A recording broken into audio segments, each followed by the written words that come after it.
Assalamualaikum warahmatullahi wabarakatuh. Salam dan bahagia Bapak Ibu guru hebat, terutama calon guru penggerak Angkatan 10 Kabupaten Kepulauan Meranti. Saya, Junaida, calon guru penggerak Angkatan 10 dari SMA Negeri 2 Tebing Tinggi, Kabupaten Kepulauan Meranti, Provinsi Riau. Pada kesempatan kali ini, saya akan melakukan percakapan pra-observasi dalam memenuhi tugas CGP Angkatan 10 Modul 2.3 Coaching untuk Supervisi Akademik. Kali ini saya ditemani oleh rekan sejawat saya, Ibu Titin Sutyani. Beliau adalah salah seorang guru TIK di SMA Negeri 2 Tebing Tinggi. Oke, selamat pagi Ibu. Baik Ibu, pada kesempatan kali ini saya bermaksud untuk melakukan percakapan observasi seperti yang sudah kita jadwalkan kemarin Bu ya. Percakapan ini bertujuan agar nanti guru memiliki perencanaan dan kesiapan ketika mengajar di dalam kelas itu ya.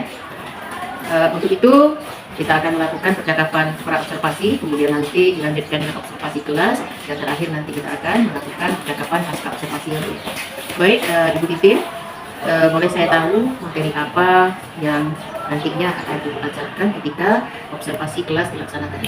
Untuk observasi nanti saya akan mengajarkan materi tentang strategi algoritma dan pemrograman. Ini nanti anak belajar untuk membuat sebuah programingan, kemudian membuat coding.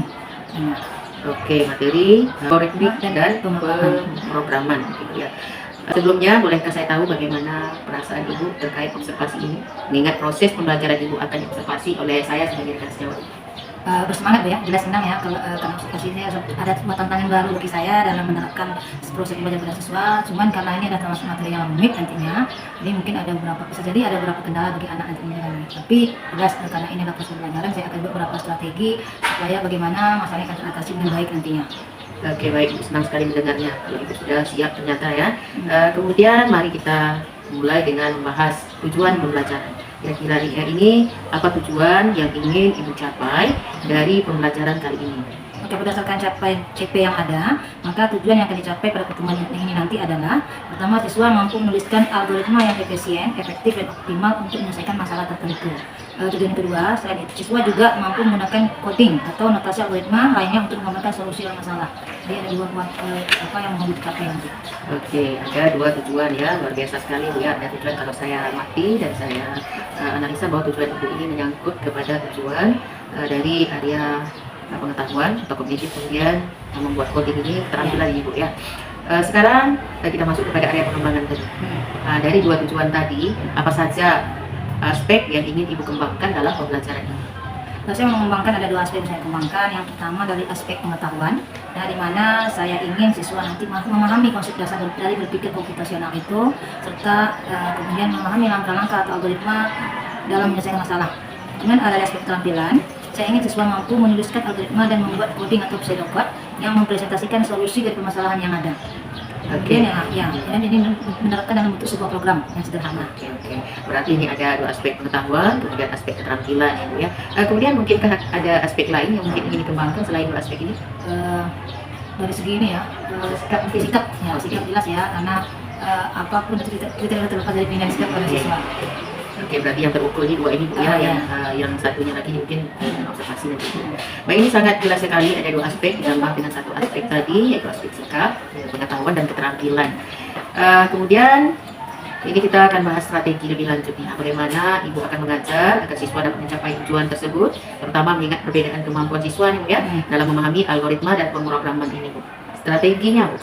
Saya menggunakan pembelajaran berdiferensiasi ya. Nanti kita diferensiasinya nanti dalam ketagihan.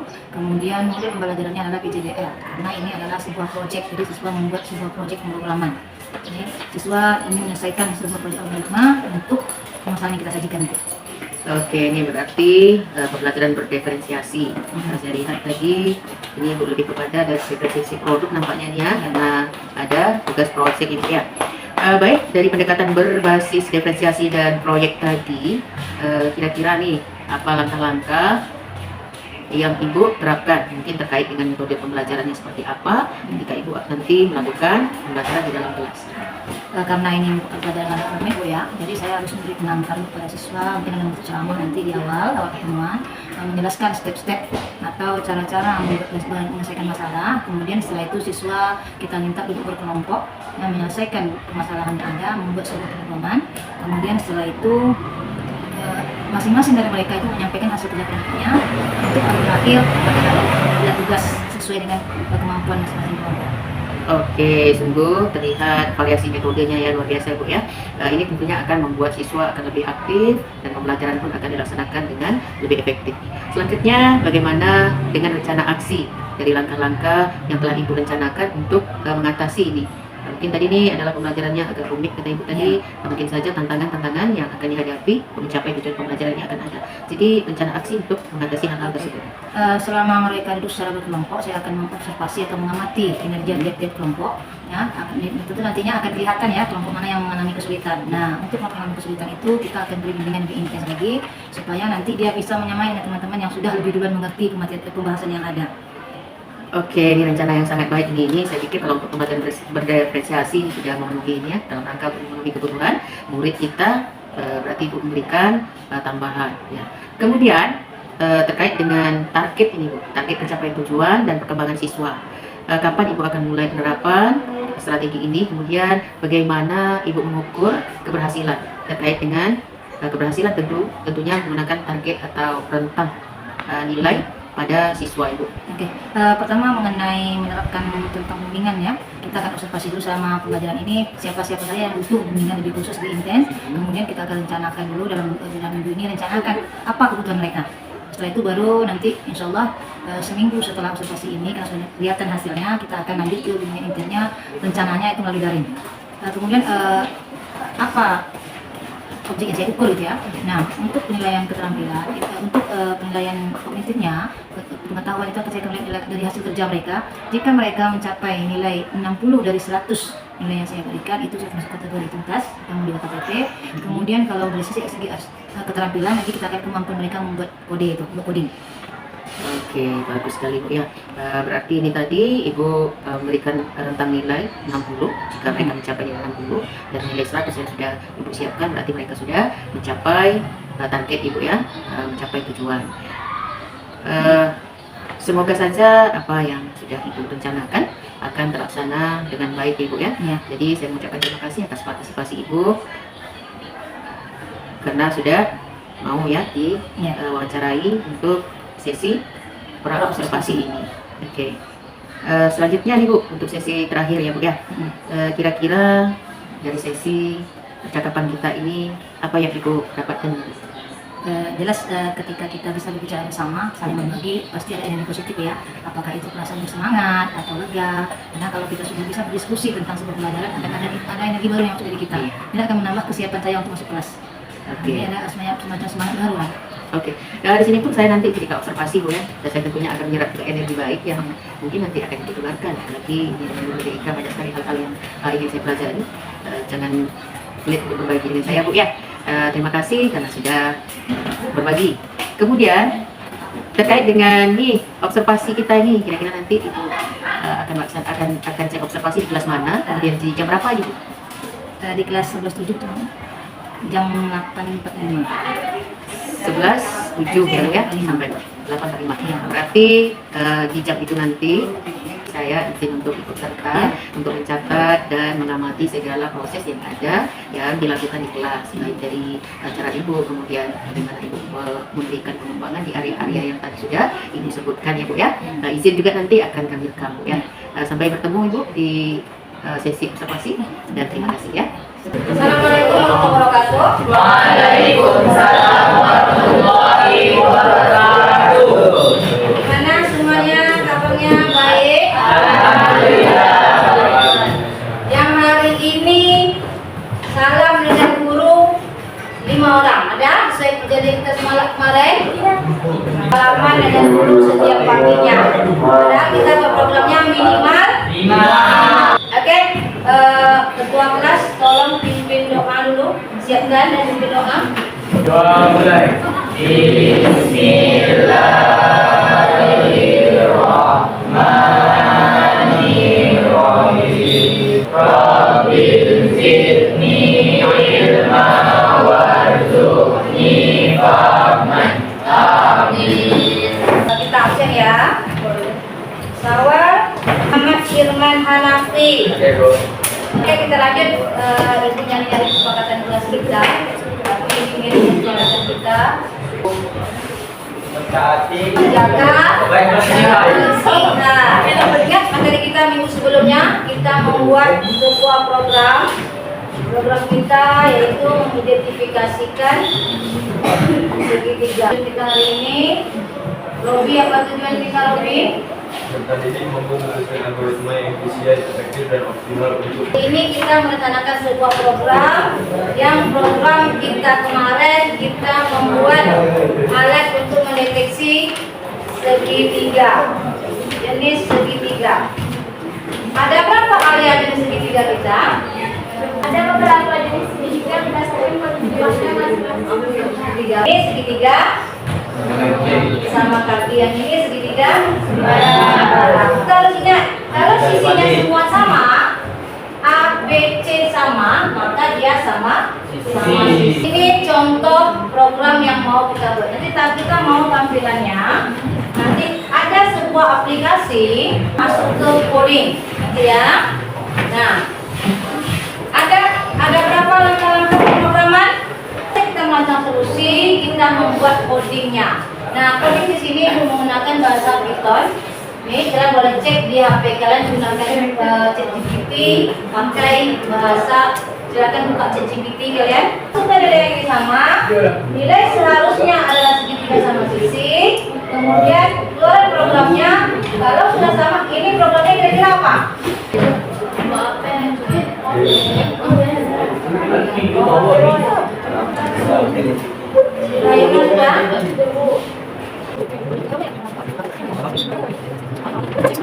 Ya, mulai ya.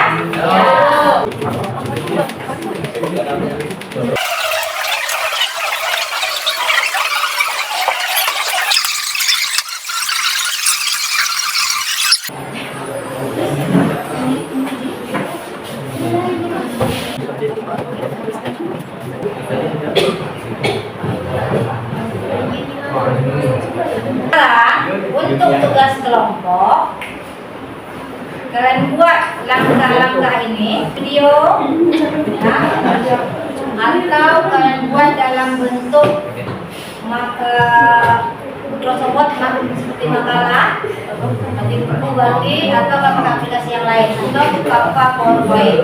Tugas selanjutnya berkelompok, terserah menggunakan AI apa saja AI-nya untuk membuat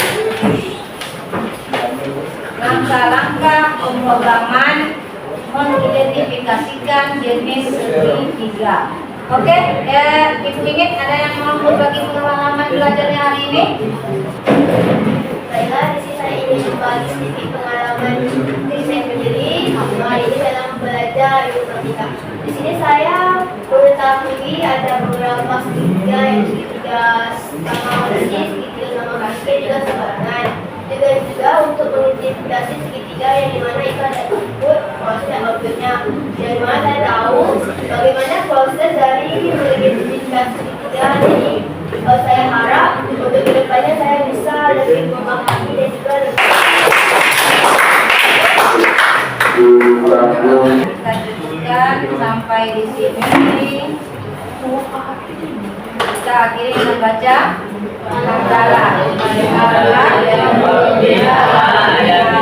semoga hari-hari kalian menyenangkan, belajar kalian juga menyenangkan.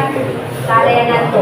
Assalamualaikum warahmatullahi wabarakatuh. Waalaikumsalam warahmatullahi wabarakatuh.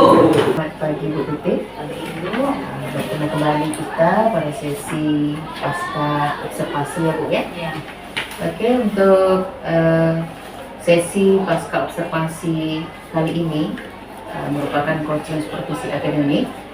Di sini tujuannya adalah merefleksi kembali proses pembelajaran Ibu yang sudah Ibu lakukan di kelas. Kemudian tentunya mengevaluasi pada rencana-rencana yang sudah Ibu lakukan seperti yang sudah kita bicarakan pada sesi pra-observasi minggu lalu ya Bu ya.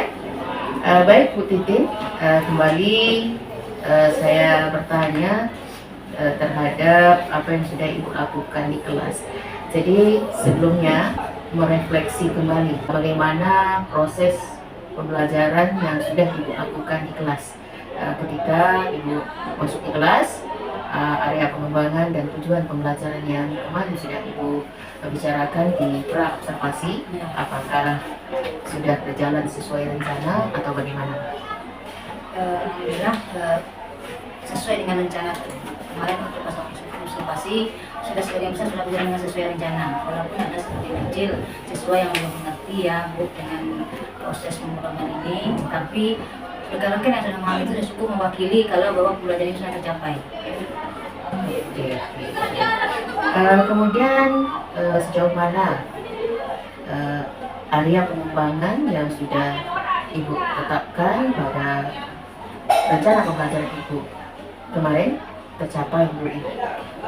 Ini mengenai hasil ya? Iya, Hasil. Ya, area pengembangan kemarin kan Ibu sudah menentukan area pengembangan ya. Oh ya, Oke, seperti kemudian itu ya. Kalau keterampilan kognitif dan kemarin sikap. mereka alhamdulillah untuk kognitif ketercapaiannya sudah, karena kita anak kelas PS ya, saya menurut target 60 dari 100 nilai, alhamdulillah semua sudah tercapai. Kemudian mengenai sikap mereka, sikap bekerja sama, antusias ya, itu sudah mereka sudah mampu menunjukkan ya sikap yang bagus ya, dalam pembelajaran pada kelompok. Misalnya mengenai keterampilan, mereka terampil menggunakan alat bantu, dalam hal ini kita menggunakan smartphone untuk menyelesaikan solusi atau permasalahan dalam membuat sebuah algoritma. Oke, kita dari algoritma dan pemrograman kemarin Ibu ya. Saya sudah perhatikan bahwa Ibu sudah mempersiapkan pembelajaran yang baik, kemudian terutama dalam hal strategi pembelajaran. Ya, strategi pembelajaran yang Ibu laksanakan sehingga sudah sesuai dengan rencana pembelajaran yang Ibu buat. Kemudian berikutnya dari area-area pengembangan yang tadi sudah Ibu sebutkan, ada area kognitif ya, pengembangan siswa, kemudian ada keterampilan dan juga sikap. Bagian saya melihat nih siswa cukup antusias saat diskusi kelompok. Namun ada beberapa kelompok tampak kesulitan menggunakan algoritma dengan pemrograman. Nah, bagaimana Ibu menangani kesulitan yang terjadi sampai proses pembelajaran langsung dalam kelas? Untuk kelompok yang mengalami kesulitan dalam melakukan mengerjakan tugas kelompok ini, saya mencoba untuk mendatangi kelompok-kelompok tersebut untuk memberi bimbingan secara langsung, berarti lebih intens dengan kelompok yang lebih mahir ya. Kemudian saya coba kasih stimulasi contoh ringan, bisa mereka membuka antara contoh yang saya berikan dengan tugas yang berikan itu bisa tersambung, sehingga mereka bisa mengerti dan memahami apa yang mau mereka kerjakan, dan mereka bisa lebih paham lagi setelah itu. Oke, ini berarti mereka yang tadi menghadapi kesulitan di saat pembelajaran, berarti Ibu lebih spesifik untuk memberikan bantuan kepada mereka secara personal ya dalam kelompok tersebut. Baik Ibu, terkait dengan memberikan bantuan tadi Ibu, apakah ada kesulitan lain mungkin yang Ibu hadapi ketika ini memberikan bantuan yang khusus mungkin Waktu Bu, ya waktu, karena mereka kelompok banyak ya, jadi saya ketergantungan dari segi waktunya. Ini misalnya saya butuh waktu yang lebih lama, tapi waktu tersedia cuma terbatas ya, jadi di situ kendalanya. Terkait dengan waktu nih Bu, kira-kira bagaimana solusi untuk menghadapi terkait dengan manajemen waktu untuk memberikan tambahan bagi mereka tadi yang membutuhkan ini Bu? Kalau untuk tambahan saya sepakat Bu ya, saya setuju, karena biasanya kalau misalnya saya punya kelompok itu saya nggak kasih pesan dengan anak, kalau tak ngerti sila hubungi saya. Nah, jadi itu kalau itu istilahnya dari mereka yang menghubungi saya Bu, misalnya kalau tak ngerti materi ini silakan boleh di WA, boleh datang langsung, itu dari saya. Tapi kalau untuk tahap bimbingan lanjut saya belum pernah. Karena bimbingan maksud saya belum pernah memberi bimbingan kita ada tambahan, belum pernah. Oke, berarti ini secara online mungkin ya mereka cek secara pribadi dengan Ibu. Mungkin ini tadi Bu katakan tambahan secara khusus di luar jam tidak pernah. Apakah memungkinkan nanti mungkin Ibu lakukan hal ini atau tidak? Mungkin saja Bu, saya rasa mungkin ya, karena rata-rata anak sudah punya smartphone, mereka juga sudah punya data ya. Jadi saya rasa kedepannya saya bisa mengembangkan untuk memberikan bimbingan atau materi minimal secara daring. Jadi mereka boleh saya bisa mengirim link materi, saya bisa buka gitu ya. Jadi ketika mereka tak mengerti materi yang saya kirim, kembali ke materi yang saya kirimkan. Oke, berarti ini nanti ketika anak tidak paham, tidak mengerti, tapi masih online lah mungkin. Iya. Mungkin saja nanti kita integrasi dengan yang pernah kita pakai ini Google Classroom ya, Bu? Iya. Mungkin saja ini bisa lebih bermanfaat nanti. Insya Allah bisa. Oke. Baik Ibu, pada sesi selanjutnya nih. Tadi pada area pengembangan Ibu ya, pengembangan kognitif, kemudian keterampilan, di mana siswa bisa menjelaskan konsep algoritma. Kemudian siswa untuk keterampilannya siswa dapat mempraktikkan coding ya Bu ya kemarin. Untuk skala kemarin sudah Ibu tetapkan itu. Dari skala yang sudah Ibu tetapkan kemarin, apakah menurut Ibu pada sesi area pengembangan pengetahuan dan juga keterampilan tadi mereka sudah memenuhi standar yang sudah ditetapkan? Sebagian besar sudah. Sudah ya, karena saat saya memberi tidak terlalu tinggi ya standar karena ini adalah materi pelajaran baru jadi asing bagi mereka. Jadi saya cukup waktu itu hanya membuat 60 Untuk siswa, maksudnya 60 dari 100 rank nilai itu mereka saya anggap sudah tuntas mengerjakan tugasnya. Dan sebagian besar siswa sudah bisa mengerjakan karena mereka punya secara kelompok untuk diskusi kelas. Oke, 60 yang punya nilai siswa mempunyai nilai 60 dan tentang 100, berarti siswa tersebut sudah mencapai KKM lagi itu ya Bu ya. Mengingat materinya pun saya lihat cukup kompleks juga ya. Pemrograman ini terkait dengan coding anak SMA saya rasa mungkin agak masih asing gitu ya. Oke, sudah 60 tadi, mungkinkah akan ditingkatkan ke level atau ke nilai yang lebih tinggi dari angka 60 ini? Saya rasa bisa Bu, dengan catatan saya harus berikan pembelajaran yang menarik bagi mereka satu, kemudian saya harus beri bimbingan lebih intens pada mereka minimal secara daring ya. Karena sebelumnya kami juga pernah berkomunikasi siswa ketika tidak mengerti dengan tugas mereka, Bu ini bagaimana Bu? Gitu. Apakah ini sudah betul Bu? Jadi saya rasa komunikasi seperti itu bisa memancing mereka untuk lebih lebih tertarik atau lebih memahami lagi materi yang kita sampaikan. Oke, Dengan materi sampaikan yang juga. luar biasa Bu ya. Berarti sudah ada jam tambahan ini tadi. Terkait dengan komitmen untuk akan memberikan tambahan mungkin secara daring kepada siswa. Kira-kira kapan Bu? Dalam minggu ini saya akan merencanakan apa yang mau saya kerjakan, apa yang mau saya buat, apakah itu nanti akan Google Classroom atau nanti saya kirim materinya melalui drive saja gitu ya. Insya Allah minggu depan itu sudah dicantumkan ke siswa. Oke, baik Ibu, saya rasa langkah-langkah yang sudah Ibu laksanakan tadi ini sudah sangat bagus ya Bu ya. Saya memberikan apresiasi yang cukup luar biasa ya Ibu. Untuk hari ini saya rasa cukup sampai di sini dulu percakapan kita terkait dengan area pengembangan yang mungkin nanti siswa lakukan yang sudah Ibu dapatkan bahwa dalam minggu ini akan Ibu laksanakan. Untuk sesi terakhir Ibu, dari percakapan pasca observasi kita ini kira-kira apa yang Ibu dapatkan? Dalam percakapan ini pertama saya punya teman untuk berbagi. Jadi ketika saya punya ide-ide atau ingin melakukan sesuatu, ternyata ada orang lain punya ide yang sama dengan saya. Jadi saya merasa lebih yakin ya dengan apa yang saya kerjakan dengan siswa. Misalnya saya sudah berkomunikasi dengan siswa sebelumnya, ternyata itu juga punya ide bagusnya adalah tambahan. Jadi komunikasi yang saya jalankan dengan siswa sebelumnya ternyata matching dengan ide itu. Jadi ada teman berbagi, kemudian dengan demikian ada rekan lain yang punya ide sama, kemudian memiliki cara pandang yang sama terhadap siswa. Saya lebih percaya diri Bu. Ini apa yang saya kembangkan, saya percaya diri. Oh ternyata ini benar, bukan satu kesalahan saya lakukan. Kemudian saya juga merasa ada nambah ilmu. Nah, jelas ya istilahnya kepala dua lebih dari kepala satu. Jadi dengan diskusi seperti ini ada ilmu yang saya dapat dari Ibu. Kemudian saya juga merasa ada teman untuk berbagi, ya, bagi saling belajar. Oke Bu, senang sekali ya Bu ya mendengarnya. Bu Titin dengan semangat dan rencana yang lebih matang ke depan, saya yakin nih apa yang kita lakukan, apa yang kita rencanakan ya akan lebih bisa kita laksanakan dengan baik. Untuk itu terima kasih Bu ya atas komitmennya dan saya tentunya akan siap berbagi Bu ya, karena kita sama-sama ingin berkembang dengan lebih baik. Semoga sukses untuk selanjutnya. Nadia untuk sesi percakapan terakhir. Terima kasih juga Bu atas ilmu yang diberikan kepada saya. Pastinya semoga program Ibu berjalan dengan lancar. Baik, untuk sesi pasca kali ini kita sudahi dengan positif. Untuk selanjutnya nanti ini akan ada penguatan dari pengajar praktik yaitu Bu Hikmah. Kepada Ibu Hikmah, silakan untuk memberikan penguatan. Oke, baik, terima kasih Bu Junaina, Bu Titin untuk sesi pasca observasi hari ini. Kalau saya lihat dari awal tadi bagaimana Bu Junaina sebagai coach ya, menggali informasi ataupun potensi-potensi yang ada pada diri coach itu sudah berjalan sangat baik.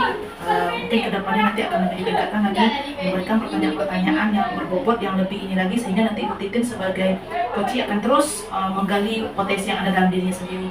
Karena kalau kita sebagai coach ini kan tugas kita hanya menggali potensi coach, nanti coach akan menceritakan semua. Nah, tadi dari persoalan-persoalan yang disampaikan Bu Titin bahwa masih ada area pengembangan yang perlu dikembangkan, kemudian beliau punya tindak lanjut ke depan seperti apa, itu sudah sangat baik. Nanti saya harapkan tindak lanjut itu bisa berjalan, sehingga untuk proses pembelajaran berikutnya nanti itu sudah maksimal sesuai dengan yang Ibu harapkan. Itu saja dukungan balik dari saya.